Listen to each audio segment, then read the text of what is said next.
अभी देखो, कल जो हम बात कर रहे थे मनोविज्ञान की शाखा, मनोविज्ञान की शाखा पढ़ने से देना, शाखा या क्षेत्र कह सकते हैं। और सबसे पहले हमने जो चर्चा की थी वो थी सामान्य मनोविज्ञान। क्या था? सामान्य मनोविज्ञान। जनरल साइकोलॉजी का मनोविज्ञान की सभी शाखाओं से संबंध होता है, क्योंकि इस शाखा में मनोविज्ञान के सिद्धांत और नियमों का अध्ययन किया जाता है। इसके बाद हम 2 नंबर जो बात किए थे वो थी असामान्य मनोविज्ञान। असामान्य मनोविज्ञान, और असामान्य मनोविज्ञान के जो जनक हैं वो सिगमंड फ्रॉइड है। Sigmund Freud. इसमें हमने पढ़ा कि व्यक्ति के व्यवहार, मनोदशा, व्यक्तित्व का अध्ययन किया जाता है, साथ ही साथ असामान्य व्यवहार के कारण और उनके कारणों को या उनका विवेचन किया जाता है। ये बात हमने पढ़ी थी असामान्य मनोविज्ञान में। इसके बाद हम पढ़े थे निदानात्मक या फिर उपचारात्मक। इसी को नाम दिया था हमने उपबोधनात्मक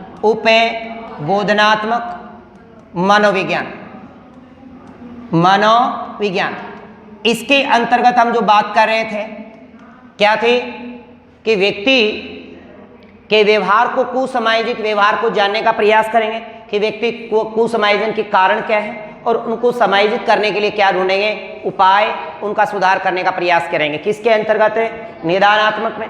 इसके बाद हमने पढ़ा था शारीरिक मनोविज्ञान। कौन सा? शारीरिक मनोविज्ञान।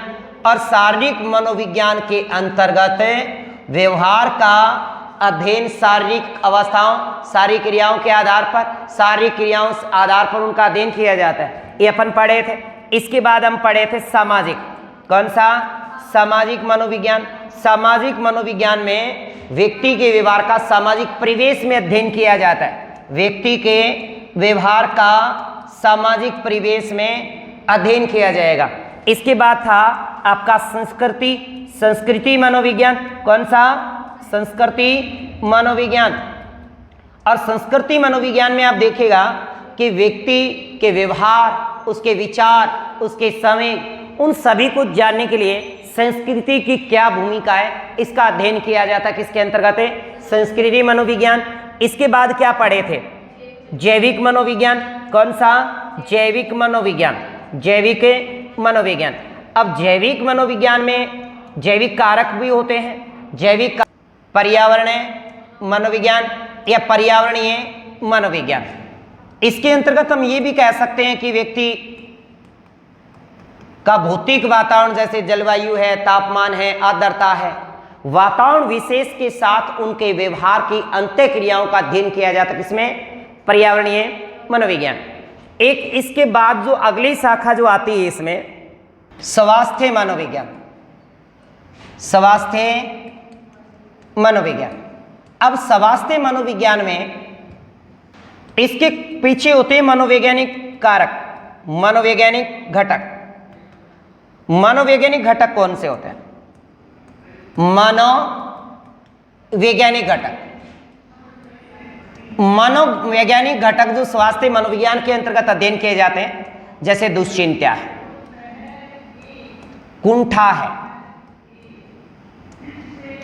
संघर्ष है। भागना सा या कुंठा तो एक ही बात है। दबाव,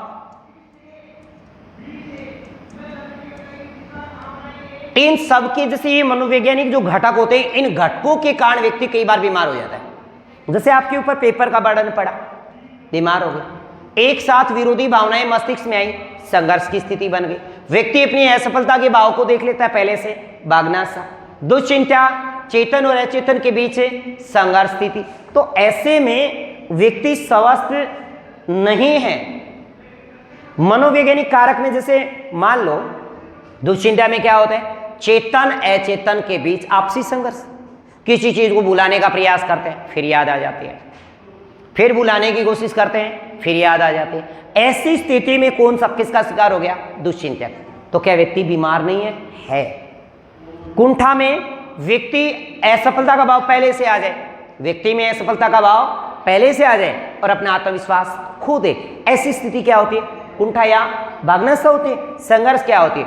एक साथ मस्तिष्क में विरोधी विचार आ रहे हैं, इन्ने पड़े हो तो कोई, इन्ने पड़े हो तो खाई, इन्ने पड़े हो तो कुओर, इन्ने पड़े हो तो खाई, ऐसी कंडीशन भी आ जाती व्यक्ति में। तो कौन सी स्थिति को अपनाया जाए? तो कौन सी है वो? संघर्ष। औद्योगिक मनोविज्ञान है, औद्योगिक मनोविज्ञान। औद्योगिक मनोविज्ञान में क्या है साहब?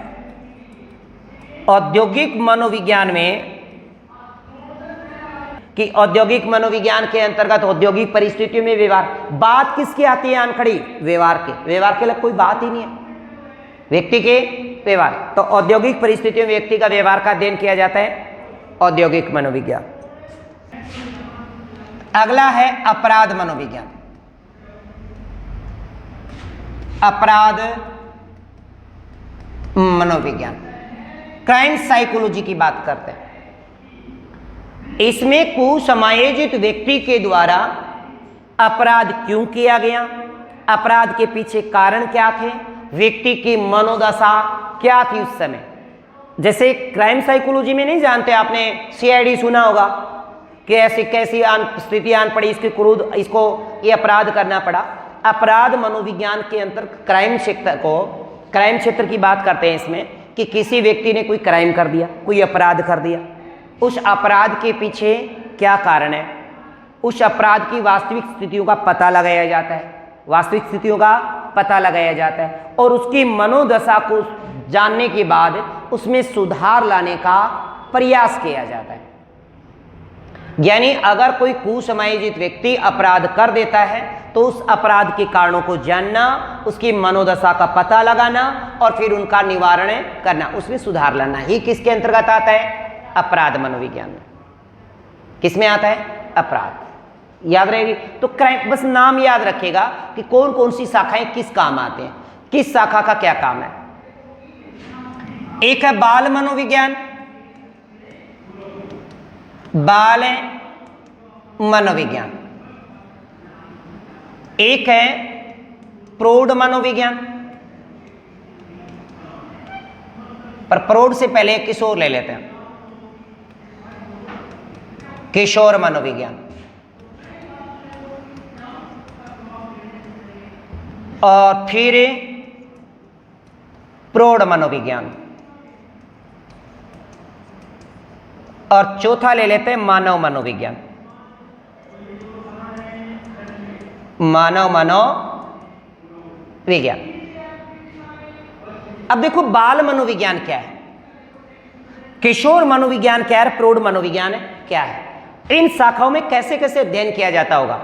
ध्यान से सुनते जाइए बस आप। विकास का कार्मिक अध्ययन करेंगे पहली बात तो, विकास का कार्मिक अध्ययन कि बालक का विकास कैसे हुआ है। बाल मनोविज्ञान के अंतर्गत बालक के विकास का कार्मिक अध्ययन किया जाता है, बालक के विकास का कार्मिक अध्ययन किया जाएगा, बालक के व्यक्तित्व को जाना जाएगा, बालक के व्यवहार को जाना जाएगा, बालक की मूल प्रवृत्ति कैसी रहेगी, बालक का सामाजिक परिवेश में किस प्रकार सा व्यवहार करता है, ये सब जानना किसके अंतर्गत आता है?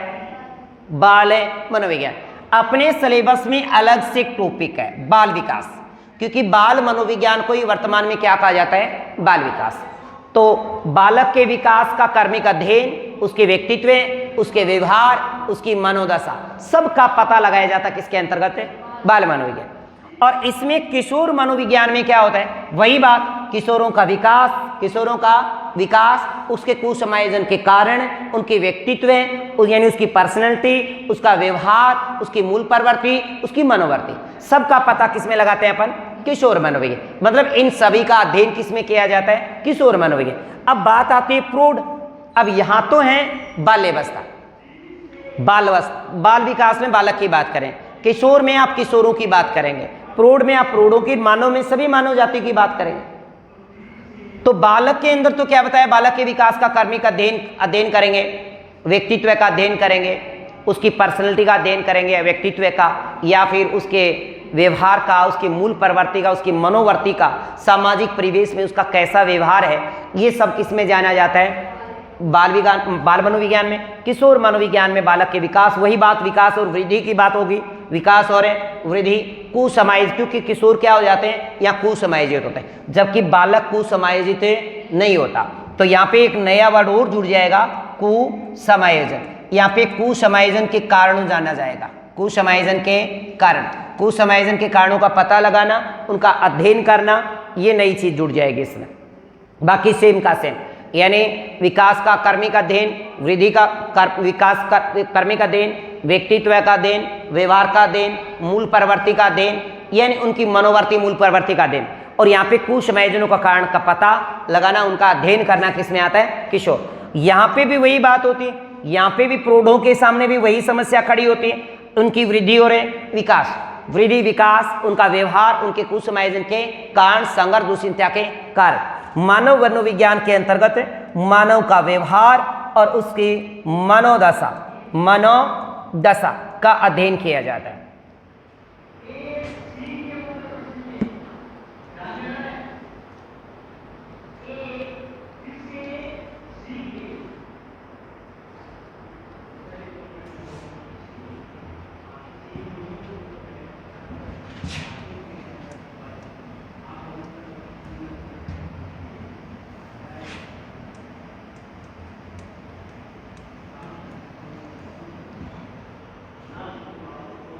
अगला देखते हैं, चर्चा करें। नेक्स्ट आता है प्रयोगात्मक मनोविज्ञान।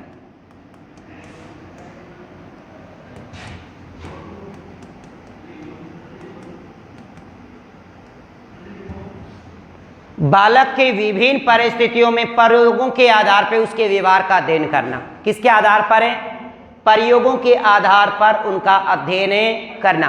बालक को विभिन्न परिस्थितियों में प्रयोगों के आधार पर उनका मानव व्यवहार का अध्ययन करना ही क्या रहेगा, प्रयोगात्मक। यानी इसमें विभिन्न परिस्थितियों में लेके जाएंगे, उन पर प्रैक्टिकल करेंगे, उसके व्यवहार को जानने का प्रयास करेंगे। एक इसमें आता है प्रयोगात्मक। इसके बाद है शिक्षा मनोविज्ञान। शिक्षा मनोविज्ञान, शिक्षा मनोविज्ञान शैक्षिक परिस्थिति में बालक के व्यवहार का अध्ययन किया जाता है। किसमें, शैक्षिक परिस्थिति, शैक्षिक परिस्थिति में मानव व्यवहार का अध्ययन, या शैक्षिक परिस्थिति में मानव व्यवहार का अध्ययन किया जाता है। यहाँ पे मैंने कहा कि विभिन्न परिस्थितियों में प्रयोग के आधार पर मानव व्यवहार का अध्ययन किया जाएगा कि अलग अलग परिस्थितियों में बालक किस प्रकार से व्यवहार करेगा। इसके बाद जो नेक्स्ट आता है परा मनोविज्ञान। कौन सा, परा मनोविज्ञान। ये मनोविज्ञान का नवीनतम क्षेत्र है, मनोविज्ञान का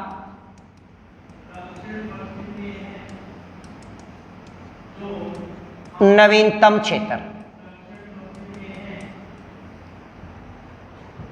मनोविज्ञान का नवीनतम क्षेत्र है परामनोविज्ञान। अब परामनोविज्ञान है क्या, अब इसके बारे में पेपर में एक बार पूछा गया है, थ्योरी में क्वेश्चन दे करके क्या दिया था, जैसे जीवन की उलझी हुई गूंथियों को सुलझाने में परामनोविज्ञान का काम में लाया जाता है।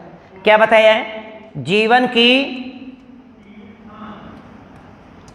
उलझी हुई गूंथियों को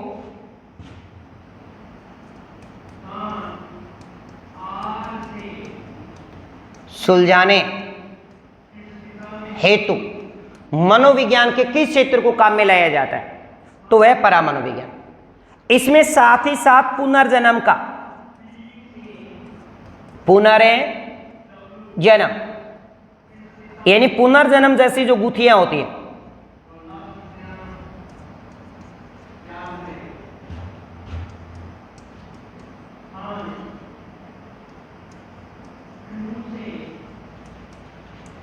गुत्थियों को सुलझाना। जैसे आपका पुनर्जन्म हुआ या नहीं हुआ, जैसे आपको रात को सपने आए होंगे, है ना, मस्तिष्क में ऐसे विचार कहीं आए होंगे कि भाई मैं वहां पे था या वहां पे थी, है ना, मेरी मृत्यु वैसे हुई, ये पुनर्जन्म की घटनाओं की बात। इसमें एक बात और कही, एक बात का और पता लगाया जाता। कई बार देखो आगामी आने वाली घटना का पहले से आपको आशंका हो जाती है, किसी आगामी आने वाली घटना का पहले से आंकलन हो जाना, परामनोविज्ञान में होता है सब।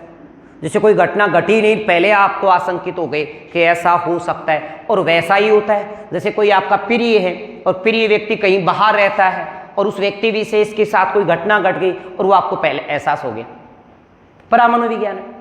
कोई घर परिवार के अंदर को खुशी का माहौल आना है ना, रात को सपने में, रात को अर्ध चेतना में थे, जब आपको सपने में आया कि आपकी ज्वाइनिंग आ गई, ले भाई प्रसन्नता आ गई घर पे, और सुबह वैसा का वैसा हो जाए, ज्वाइनिंग लेटर आपके घर पे आ जाए, परामनोविज्ञान में होता है। इसके अंतर्गत मैंने कहा कि आपको आपके कोई प्रिय व्यक्ति द्वारा, जो कोई प्रिय व्यक्ति आपसे दूर रहता है, कोई व्यक्ति प्रिय व्यक्ति आपसे दूर रहता है और कोई घटना उसके साथ घटी हो और उस घटना का एहसास आपको दूर बैठे हो गया, ऐसा क्यों? परामनोविज्ञान, परामनोविज्ञान।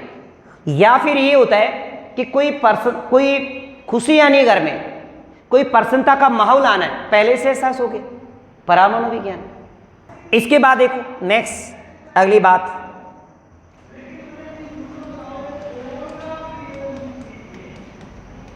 विकासात्मक मनोविज्ञान।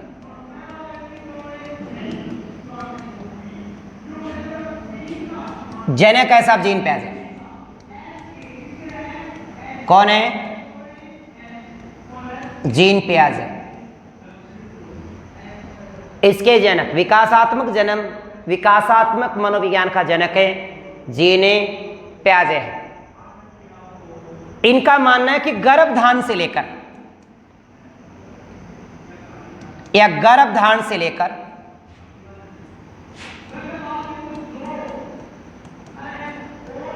प्रौढ़ावस्था तक जो विकास का क्रम होता है वो एक कर्मिक रूप से चलता है। यानी गर्भधारण से प्रौढ़ावस्था तक व्यक्ति के विकास के अंतर्गत जो परिवर्तन होते हैं, विकास के अंतर्गत क्या होंगे? परिवर्तन।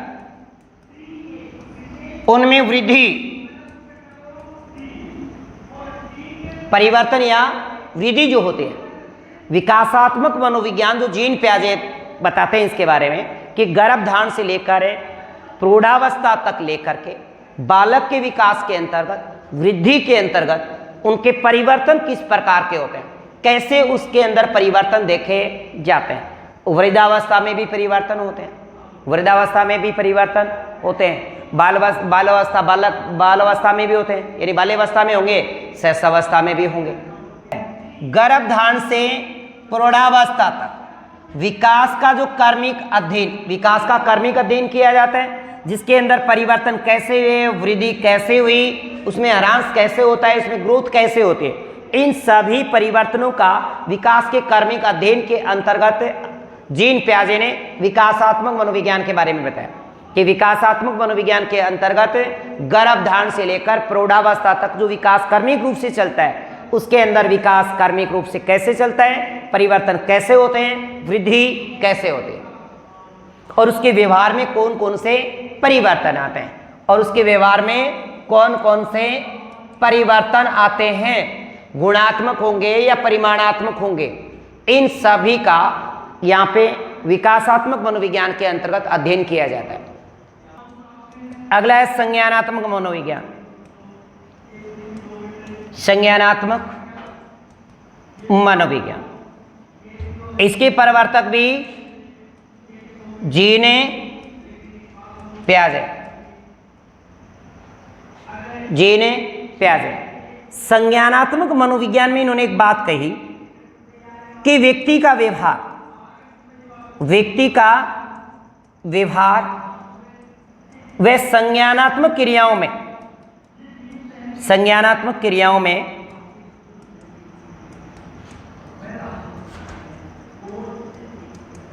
व्यवहार व मानसिक प्रक्रिया,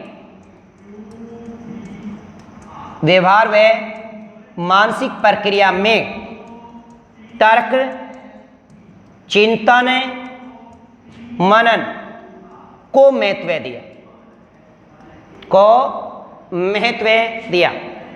जीन पियाजे कहता कि व्यक्ति के व्यवहार व संज्ञानात्मक क्रियाओं में व्यवहार और मानसिक क्रियाओं के अंतर्गत व्यवहार और मानसिक क्रियाओं के अंतर्गत तर्क और चिंतन जैसी क्रियाओं को बल दिया जाता है या उनको महत्व दिया जाता है। संज्ञानात्मक विकास में, व्यक्ति के संज्ञानात्मक विकास में तर्क की क्या भूमिका है, चिंतन की क्या भूमिका है, मनन की क्या भूमिका है, और इस तर्क चिंतन मनन उसके मानसिक क्रियाओं का, मानसिक प्रक्रियाओं का व्यवहार पर क्या प्रभाव पड़ता है, यही तो है संज्ञानात्मक मनोविज्ञान। अगला है पशु मनोविज्ञान।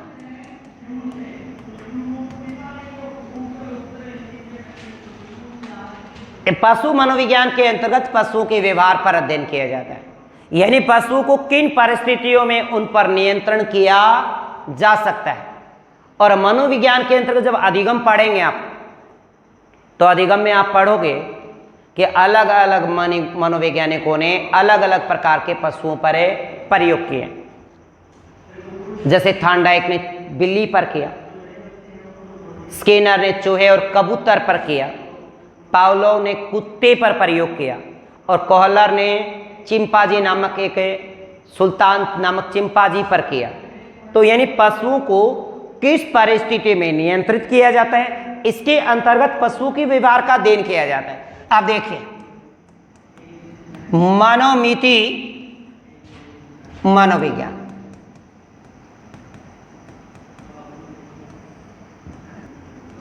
इसके अंतर्गत मन या मस्तिष्क, मन या मस्तिष्क वे व्यवहार के, वे व्यवहार के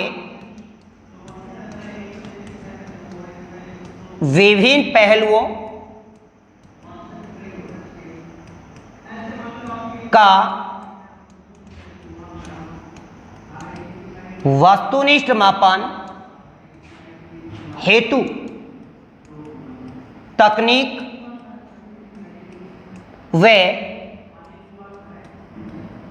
परीक्षण को काम में लाया जाता है।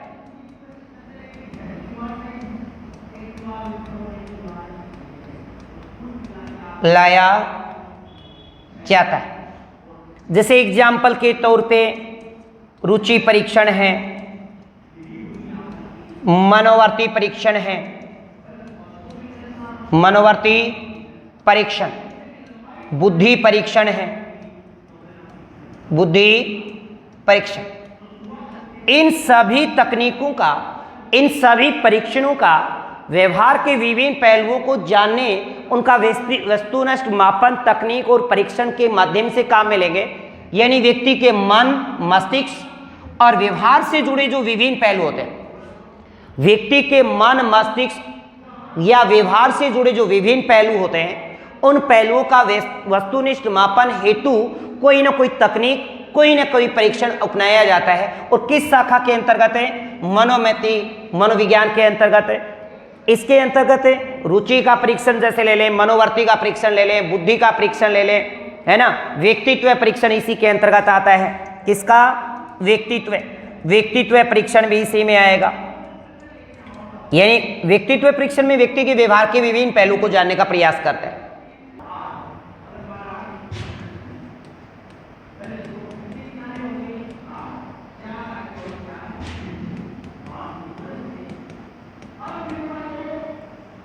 उपभोक्ता मनोविज्ञान। उपभोक्ता का मतलब क्या है? किसी चीज का उपभोग करने वाला, किसी चीज का उपयोग करने वाला उपभोक्ता ही होता है। क्या होता है? उपभोक्ता।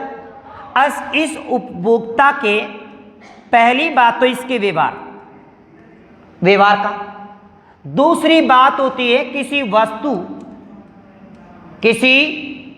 वस्तु का किस वातावरण विशेष में प्रयोग करेगा, उपभोक्ता ही है। तो उपभोक्ता मनोविज्ञान के अंतर्गत उपभोक्ता के व्यवहार का अध्ययन और उपभोक्ता द्वारा किसी वस्तु व वातावरण के मध्य अध्ययन, यानी किस परिस्थिति में उस वस्तु का प्रयोग करेगा या किस परिस्थिति विशेष में किस प्रकार से उसका उपयोग करेगा। कई बार जैसे देखा जाता है कि बच्चे को कहा जाता है भाई तू आ, बोल नहीं नहीं तू रहने दे, तेरा पता है तू कैसा काम करेगा, जा भाई बबलू तुम जो। पता ही होता है कि दुकान में डाल लगो तो चीनी का फाका मार जाओ, मार्केट में डाल लगो तो मार्केट भेजो तो बीच में आपका मोबाइल की जियो की सिम रिचार्ज कराओ और कहेगा इतना ही दिया, यानी बीच बीच में टक्का मारोगे सब। पता होता है उसको, है ना। गार्जियन को अपने बच्चों का तो पता ही होता है, नहीं पता क्या पता, उनको पता है कि कैसा व्यवहार है, और जिस पे विश्वास करते हैं उसको भेजते हैं, बाकी विश्वास नहीं करते उसको नहीं भेजते। ज़्यादातर लड़कियों पे विश्वास किया जाता है, हाँ लड़कों पे विश्वास कम ही करते हैं, है ना। खास करके पिताश्री तो विश्वास करते ही लड़कियों से। अगला है संगठनात्मक या प्रबंधात्मक मनोविज्ञान। इजी सी बात है, किसी मैनेजमेंट के द्वारा या किसी संगठन के द्वारा उसको किस प्रकार से संगठित किया जाए, उसमें कैसे कुशलता और प्रवीणता लाई जाए, वो किसके अंतर्गत आता है। मनोविज्ञान। कौन सी मनोविज्ञान, मतलब अपने देश में अलग अलग संगठन चल रहे हैं, देश में अलग अलग मैनेजमेंट कमेटियां बनी हैं। अब देखो कई बार कह दिया जाता है कि इस संगठन को ये पेपर दिया गया, इस संगठन को ये काम सौंप दिया गया, तो वो संगठन अपने कार्य कुशलता को अपने प्रवीणता से कैसे लागू करता है, ये जानना किसके अंतर्गत आता है, संगठनात्मक या प्रबंधात्मक मनोविज्ञान में आता है। आप सामुदायिक मनोविज्ञान, अब नाम से ही पता चल रहा है कि सामुदायिक मनोविज्ञान का मतलब समुदाय विशेष है। किससे है, समुदाय, समुदाय विशेष की बात कर रहा है। समुदाय में रहने वाले व्यक्तियों के व्यवहार का अध्ययन किया जाए। समुदाय का मतलब क्या है, क्या है समुदाय, समुदाय प्लस इक ही तो है सामुदायिक। अरे भैया इसमें इक परते जोड़ दिया तो बन गया ना सामुदायिक। किसी समुदाय में रहने वाले व्यक्तियों के व्यवहार का अध्ययन करना ही सामुदायिक मनोविज्ञान है। अगली है सुधारात्मक मनोविज्ञान।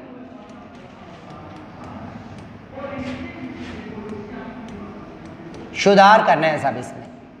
अब किसमें सुधार करना है, जो भैया बिगड़े हुए हैं, जिनका व्यवहार अच्छा नहीं है।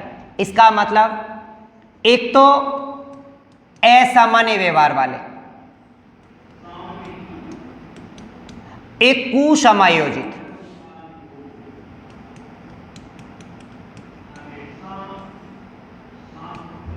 एक मानसिक विकलांग। मानसिक विकलांग का मतलब है कोई मानसिक रोग से ग्रस्त है, या फिर कोई बाल अपराध।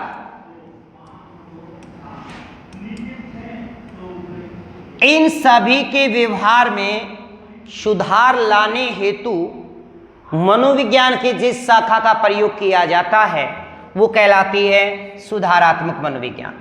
असामान्य व्यवहार वाले व्यक्ति, कुसमायोजित व्यवहार वाले व्यक्ति, मानसिक विकलांग, बाल अपराध, इस प्रकार के जो एक कुसमायोजित व्यवहार या फिर अलग प्रकार से व्यवहार प्रदर्शित करते हैं या व्यवहार दर्शाते हैं, उन सभी में सुधार किस प्रकार से किया जाए, ये सुझाव सुधारात्मक मनोविज्ञान के अंतर्गत आते हैं।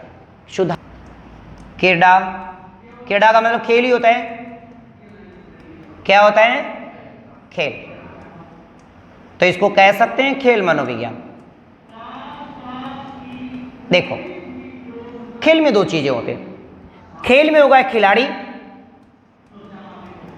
क्या होगा, खिलाड़ी, और खिलाड़ी का होगा व्यवहार।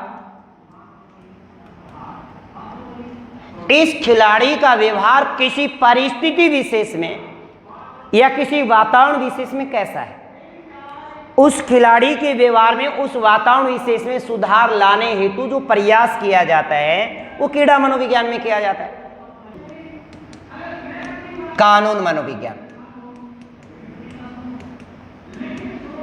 कानून मनोविज्ञान में विधि के नियमों, रीतियां, अदालती मामलों का अध्ययन किया जाता है। कानून मनोविज्ञान के अंतर्गत कानून से संबंधित होती है, लॉ से संबंधित होता है। इसमें कानून के नियम, कानून के नियम, कानून के नियम, कानून की रीतियां और अदालती मामले, अदालती मामले, इन सभी का अध्ययन कानून मनोविज्ञान के अंतर्गत किया जाता है।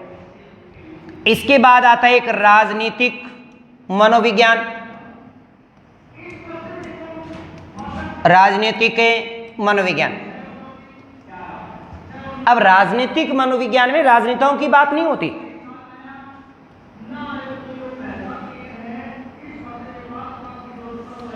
राजनीति की विचारधारा, विचारक, राजनीति के संदर्भ में विचारधारा क्या है, विचारक क्या कहते हैं, राजनीतिक सिद्धांत क्या कहते हैं, राजनीतिक सिद्धांत, राजनीतिक सिद्धांत, और एक आता है जन समूह की धारणा। राजनीति में देखा होगा आपने, जन समूह की धारणा को जान के कहते हैं ना कि राजनीतिक, जैसे कभी भी चुनाव ये नहीं कहता कि धर्म के नाम पर या जाति के नाम पर या क्षेत्र के विषय से आप चुनाव लड़िए, परंतु पता नहीं जो राजनेता होते हैं वो तीन ही मुद्दे उठाते हैं, क्षेत्र, जाति, धर्म, और क्षेत्र जाति धर्म के आधार पर राजनीति कर लेते हैं। और आजकल की जो राजनीति वो जाति धर्म और क्षेत्र विशेष पर आधारित होगी, परंतु ऐसा नहीं। विचारधारा यानी कौन सी विचारधारा पे वो काम करेंगे, किस विचारकों का उपयोग में लेंगे, राजनीतिक सिद्धांत क्या कहते हैं, राजनीतिक सिद्धांत और जन समूह की धारणा का, इन सभी का अध्ययन किसमें किया जाता है, राजनीतिक मनोविज्ञान में। इसके बाद आता है एक सैन्य मनोविज्ञान। कौन सा? सैन्य मनोविज्ञान। सैन्य मनोविज्ञान सैनिकों से संबंधित है सब, यानी मनोविज्ञान के सिद्धांतों को, मनोविज्ञान के सिद्धांतों को सैन्य जगत में काम में लाना। किस में आएगा? सैन्य मनोविज्ञान में आएगा। शुद्ध मनोविज्ञान, तुलनात्मक मनोविज्ञान, मनोविज्ञान के अन्य शाखा, मनोविज्ञान, शुद्ध मनोविज्ञान, तुलनात्मक मनोविज्ञान, व्यवहारिक मनोविज्ञान, और अगली जो शाखा है वह प्रेरणात्मक मनोविज्ञान।